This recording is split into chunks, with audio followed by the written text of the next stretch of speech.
Je vais maintenant vous parler de la deuxième partie dont j'avais parlé auparavant. Quel est le plan d'Adam? Pourquoi Adam a-t-il décidé de désobéir à Dieu? Pourquoi Adam a-t-il choisi de désobéir à Dieu?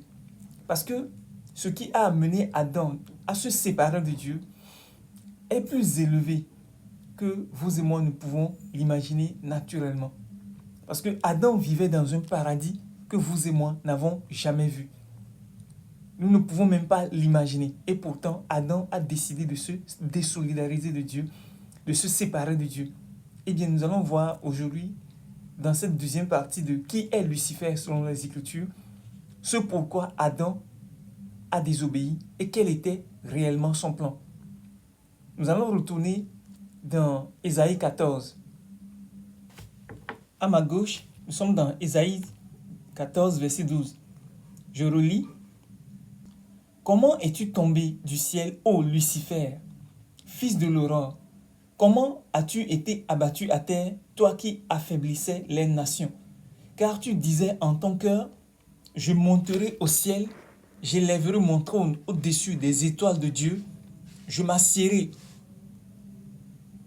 aussi sur le mont de la congrégation, sur les côtés du nord, je monterai au-dessus des hauteurs des nuages, je serai semblable au Très-Haut. En réalité, pour comprendre ce passage des Écritures, il nous faut comprendre le plan de Dieu pour l'humanité. Le plan de Dieu pour l'humanité, c'est que Adam soit fils de Dieu, qu'il ait des enfants, qui deviennent matures comme Adam, leur père, et qu'il soit aussi fils de Dieu. Mais que tous, et Adam, et les fils qui naîtront de lui, soient tous fils de Dieu, et qu'il ait un seul Père qui est Jéhovah, le Dieu Tout-Puissant, le Seigneur des Seigneurs. C'est ça le plan de Dieu. Parce que le plan de Dieu, c'est d'avoir des fils de Dieu en grand nombre sur la terre. C'est pourquoi il a créé un fils. Et il a donné une femme à Adam, parce qu'il disait qu'il n'est pas bon que l'homme soit seul. Il a donc donné une femme à Adam afin que Adam se multiplie et qu'il devienne plusieurs, qu'il ait des enfants, qui grandissent, qui atteignent sa mesure et sa stature, et que la terre soit remplie de fils de Dieu, de fils et de filles de Dieu, et que chacun reçoive l'adoption, et que ensemble, et Adam et ses fils qui naîtraient de lui soient tous fils de Dieu, au même titre. Mais on est venu dire à Adam, le diable est venu révéler et montrer à Ève un plan différent de celui que Dieu avait. Pourquoi Adam, en tant que fils de Dieu, aurait des fils, des enfants qui naîtraient de lui et qui seraient ses frères? Au lieu de cela, il faut que Adam et Ève changent d'attitude, qu'ils changent de plan, qu'ils changent de vision. Au lieu qu'ils soient fils et filles ou bien frères de leurs propres enfants, il faut plutôt que Adam s'élève au-dessus de ses propres enfants, qui étaient censés, selon le plan de Dieu, être des fils de Dieu comme Adam lui-même, ayant la même autorité, la même domination sur toute la création, que Adam s'élève au-dessus de ses enfants et qu'il soit Dieu au-dessus de ses frères. Selon le plan de Dieu, tous les hommes sont frères. Jésus dit dans Matthieu 23 que un seul est votre directeur. Vous là, vous êtes tous frères. Un seul est votre chef. Vous êtes tous frères. Adam et ses propres enfants qui naîtraient de lui étaient censés, selon le plan de Dieu, être des frères ensemble, avoir un seul Père qui est Dieu. C'est pourquoi Jésus, lorsqu'il partait à ma droite, dans Jean, il dit, Jésus lui dit à Marie, Jésus lui dit, Marie, elle se retournant et lui dit, en hébreu, Rabouni, c'est-à-dire maître. Jésus lui dit, ne me touche pas, car je ne suis pas encore monté vers mon Père. Mais va trouver mes frères et dis-leur que je monte vers mon Père et votre Père, vers mon Dieu et votre Dieu. Est-ce que vous voyez? Jean 20, verset 16. À partir du verset 16 jusqu'au verset 17. Jésus lui dit Marie, elle se retournant et lui dit en hébreu Rabouni, c'est-à-dire maître. Jésus lui dit, ne me touche pas, car je ne suis pas encore monté vers mon Père. Mais va trouver mes frères et dis-leur que je monte vers mon Père et votre Père, vers mon Dieu et votre Dieu. C'est ça le plan de Dieu. Quand le premier Adam est tombé, Dieu a rétabli son plan en établissant sur la terre le second Adam avec le même plan. Ce qui est vrai de Jésus était vrai d'Adam aussi, du moins sur le plan naturel. Donc, Jésus dit ici, après sa résurrection, il dit à Marie d'aller dire à ses disciples, qu'il appelle ici ses frères, va dire à mes frères que je monte vers mon Père, qui est aussi votre Père, je monte vers mon Dieu, qui est aussi votre Dieu. Donc, Adam était censé être notre frère, et nous sommes censés être des frères à Adam. Mais on a dit à Adam de ne pas accepter ce plan-là. Au contraire, de s'élever au-dessus des enfants qui naîtraient de lui, d'être plutôt leur Dieu. Au lieu d'être les frères de ses enfants, d'être plutôt leur Dieu. C'est pourquoi la Bible dit que, car tu disais en ton cœur, je monterai au ciel, j'élèverai mon trône au-dessus des étoiles de Dieu. Les étoiles de Dieu ici, ce ne sont pas des étoiles comme le soleil que nous voyons. Non, non, non, non. Il s'agit des fils de Dieu, car chaque serviteur de Dieu est une étoile. Si vous revoyez certains de mes enseignements, vous verrez que, par exemple, dans le langage spirituel, une étoile représente un ange, c'est-à-dire un serviteur de Dieu. Car il y a les anges du ciel et il y a les anges de la terre. Les anges du ciel sont représentés par des étoiles, ce sont les Gabriel et Michel que nous connaissons. Et les anges de la terre sont aussi représentés par des étoiles, ce sont des serviteurs de Dieu. Un serviteur de Dieu est appelé un ange, parce que ange veut dire messager.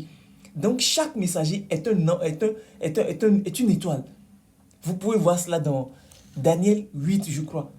On a dit que la corne s'éleva jusqu'à l'armée des cieux et elle fit tomber des étoiles. Elle fit tomber des étoiles. Ces étoiles que la corne va faire tomber, c'est-à-dire l'Antéchrist va faire tomber, ce sont des enfants de Dieu. Vous suivez, ce sont des serviteurs de Dieu. Donc ici, Adam disait dans son cœur, il ne l'a dit à personne, mais il réfléchissait là-dessus. Et il s'imaginait son plan, il méditait son plan. Car tu disais en ton cœur, je monterai au ciel. C'est-à-dire que Adam dit qu'il va s'élever plus haut encore que Dieu ne l'avait placé. Parce que réellement, Adam était au ciel dans la dimension spirituelle. Il était au deuxième ciel. Je n'ai pas assez de temps ici pour expliquer, mais peut-être que je ferai une autre vidéo concernant les trois cieux. Le premier ciel, c'est le monde physique. Le deuxième ciel, c'est le ciel où Dieu avait laissé l'homme. Et le troisième ciel, c'est le ciel où Dieu habite avec les anges. Adam était au deuxième ciel. Quand Satan l'a fait tomber, Satan a pris cette place-là du deuxième ciel et Adam lui-même est tombé au premier ciel, au milieu de la création physique. Et désormais, le diable étant au deuxième ciel, entre le premier et le troisième, il bloque la communication entre Dieu et les hommes, entre le troisième ciel et le premier ciel. Quand vous priez vers Dieu, il est là au deuxième ciel pour bloquer. Quand Dieu finit par écouter vos prières et qu'il répond, il bloque encore. Vous pouvez voir cela dans Daniel, où Daniel a prié et l'ange est venu pour lui apporter la réponse, mais l'ange avait été bloqué par les démons au deuxième ciel. Peut-être que je reviendrai avec plus de détails dans une autre vidéo. Mais je veux que vous compreniez ceci. Adam méditait son projet dans son cœur, disant, je monterai au ciel, j'élèverai mon trône, c'est-à-dire mon autorité, ma domination, mon pouvoir royal. J'élèverai mon trône au-dessus des étoiles de Dieu.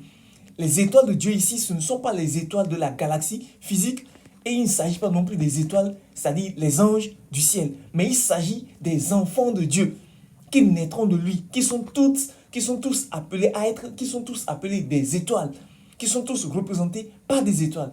Il dit, je m'assiérai aussi sur le monde de la congrégation. C'est-à-dire que le royaume de Dieu est représenté ici par la montagne de l'assemblée, ou bien le monde de la congrégation. Parce que une montagne représente un royaume. Et le royaume de Dieu est représenté ici par la montagne de la congrégation. Le monde de la congrégation, la montagne de l'assemblée, selon la version que vous lisez. Il dit, sur les côtés du nord, il dit, je monterai au-dessus des hauteurs des nuages, je serai semblable au très haut.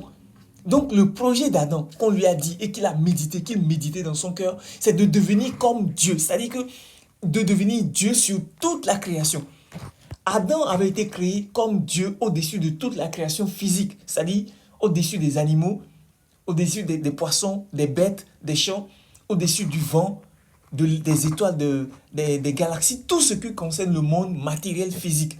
Mais Adam n'était pas Dieu au-dessus des autres hommes comme lui. Adam était censé être frère des autres hommes comme lui. Parce que Adam était juste un canal par lequel Dieu voulait faire venir sur la terre une multitude d'hommes, un peuple d'hommes à son image et à sa ressemblance. Mais on a fait dire à Adam de ne pas accepter être les frères de ses propres enfants. Alors, il a eu l'idée, ou bien cette idée lui a été insufflée par sa femme, selon que le diable lui a parlé, de s'élever, de ne pas accepter être au même niveau que ses enfants, de s'élever au-dessus de ses enfants pour être Dieu de ses enfants. Quoique nous soyons tous nés de Jésus-Christ, Jésus nous dit que nous sommes ses frères. Et il dit qu'il s'en va vers son Père, qui est aussi notre Père, vers son Dieu, qui est aussi notre Dieu. Adam devait comprendre qu'il était notre frère, et que Dieu est son Père, et le nôtre aussi, et que Dieu est son Dieu, et le nôtre également. Mais Adam a voulu prendre la place de Dieu pour être notre Dieu, pour que nous nous soumettions à lui, pour l'adorer lui. Ce projet est le même que l'Antéchrist aura. Parce que ce projet que Satan a insufflé aux hommes n'a pas cessé d'exister. Ce projet est toujours là. Il avait été réétabli presque par Nimrod, qui avait réuni tous les peuples de la terre pour avoir un projet unique à la tête duquel lui-même devra trôner, et Dieu a renversé ce plan. Mais ce projet est toujours là et l'Antéchrist va le réaliser. Vous vous souviendrez qu'il est dit dans 2 Thessaloniciens 2 que l'adversaire qui s'élève au-dessus de tout ce qu'on appelle Dieu jusqu'à s'asseoir dans le temple de Dieu se proclamant lui-même Dieu. Dans 2 Thessaloniciens, je vais vous y conduire. 2 Thessaloniciens 2 à partir du verset 3. Que personne ne vous séduise d'aucune manière, car il faut que l'apostasie soit arrivée auparavant et qu'on ait vu paraître l'homme du péché, le fils de la perdition. L'adversaire qui s'élève au-dessus de tout ce qu'on appelle Dieu ou de ce qu'on adore, jusqu'à s'asseoir dans le temple de Dieu, se proclamant lui-même Dieu. Des gens ont lu ce passage et nous ont fait croire que le temple dans lequel l'Antéchrist ira s'asseoir, c'est le 3e temple de Jérusalem qui est en projet pour la construction. Non, messieurs, le temple, quel qu'il soit, quel qu'il ait été, à Jérusalem n'a jamais été le temple de Dieu. Dieu n'a qu'un seul temple, c'est l'homme lui-même. Et Dieu n'a qu'un seul temple, c'est le corps de Christ. C'est pourquoi Paul dit, si quelqu'un détruit le temple de Dieu, Dieu le détruira. En parlant de notre corps est le temple de Dieu. Si quelqu'un détruit le temple de Dieu, Dieu le détruira. La Bible dit que l'Antéchrist, dans la chair humaine, se proclamera lui-même Dieu. Il dira que c'est lui qui est Dieu. De la même manière que Adam avait pour projet de faire croire à ses frères que c'est lui Dieu et que tout le monde devrait l'adorer. Eh bien, l'Antéchrist fera pareil parce que c'est le même plan que Adam avait. Et c'est le plan que le diable avait insufflé à Ève de communiquer à son mari. Et elle a bien fait son rôle de communiquer ce projet à son mari. Et ils sont tous tombés. Adam ruminait, il faisait ce projet-là dans son cœur, d'élever son trône au-dessus des étoiles de Dieu, au-dessus des autres hommes. Il avait le projet de s'asseoir sur le mont de la congrégation, sur les côtés du nord. Il avait le projet de monter au-dessus des nuages, au-dessus des hauteurs des nuages, et d'être semblable au très haut. Dans toute la création, seul Dieu est adoré. Je répète, dans toute la création, seul Dieu est adoré parce qu'il est Dieu. Et Adam avait voulu être comme Dieu, alors il devait se séparer de Dieu pour être Dieu au-dessus des autres hommes, afin que les autres hommes l'adorent lui au lieu d'adorer Dieu. Au lieu que les hommes, comme lui, adorent Dieu, il va faire barrière entre Dieu et les autres hommes et à faire croire aux autres hommes que c'est lui Dieu et leur imposer l'adoration. Et ce projet a échoué parce que l'homme n'est pas Dieu. C'est ce que Dieu disait à l'antéchrist ou bien à Adam dans Ézéchiel 28. Tu prends ta volonté pour Dieu, tu n'es pas Dieu, tu n'es qu'un homme. Tu n'es qu'un homme. Dieu t'a créé homme. Tu prends ta volonté pour la volonté de Dieu. Mais tu n'es pas Dieu, tu n'es qu'un homme. C'est Adam qui avait le projet de se faire Dieu pour les autres hommes. Mais Dieu dit non, monsieur, tu n'es pas Dieu, tu n'es qu'un homme. C'est ce que l'antéchrist fera ici. Paul dit qu'il ira jusqu'à s'asseoir dans le temple de Dieu. Pas seulement dans la chair humaine qui est le temple de Dieu, il ira aussi jusqu'à s'asseoir au milieu du peuple de Dieu. Car le corps de Christ est le temple de Dieu. Individuellement, chacun de nous est le temple de Dieu, mais collectivement, tous ceux qui sont nés de nouveau sont aussi le temple de Dieu. Donc l'antéchrist ne sera pas seulement dans la chair humaine, se proclamant lui-même Dieu. Il ira jusqu'à s'asseoir au milieu du peuple de Dieu lui-même et dira que c'est lui Dieu. Vous comprenez un peu? Voilà le projet d'Adam. Adam voulait se faire Dieu au-dessus des autres hommes. Pourtant, quand Dieu a créé l'homme, il l'a créé pour être un homme et faire des enfants afin que les enfants de l'homme soient les frères de l'homme lui-même et que tous soient ensemble des fils et des filles de Dieu. Jésus a gardé cette humilité et en partant, il a dit à Marie d'aller dire à ses frères qu'il monte vers son Père, notre Père, et qu'il monte vers son Dieu qui est aussi notre Dieu. Mais Adam n'a pas voulu que Dieu soit notre Dieu. Il a voulu lui-même être notre Dieu. Il a voulu lui-même être notre Père. Il a voulu en fait prendre la place de Dieu. C'est ce que Adam a voulu. Ce n'est pas Satan qui a voulu prendre la place de Dieu. Du moins dans les Écritures, comme nous avons lu dans Ézéchiel 28 et Ésaïe 14.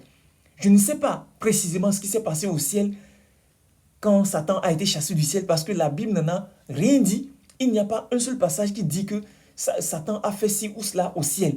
La Bible n'a jamais rien dit de ce qui s'est passé au ciel. Vous ne pouvez pas trouver, en tout cas moi je ne l'ai pas trouvé. Des gens ont cité Apocalypse 12, mais Apocalypse 12 n'a rien à voir avec la rébellion qu'il y a eu au ciel. J'ai déjà développé là-dessus. Apocalypse 12 parle de la chute finale de Satan du deuxième ciel où il n'y aura plus de place pour eux. C'est du deuxième ciel que Satan est tombé dans Apocalypse 12. Donc vous voyez un peu. Donc ce n'est pas Satan qui est Lucifer. Ce n'est pas de lui qu'il est question dans Ésaïe 14 et ce n'est pas de lui qu'il est question dans Ézéchiel 28. Il s'agit de Adam. Mais Adam, depuis son commencement, est Adam jusqu'à sa fin.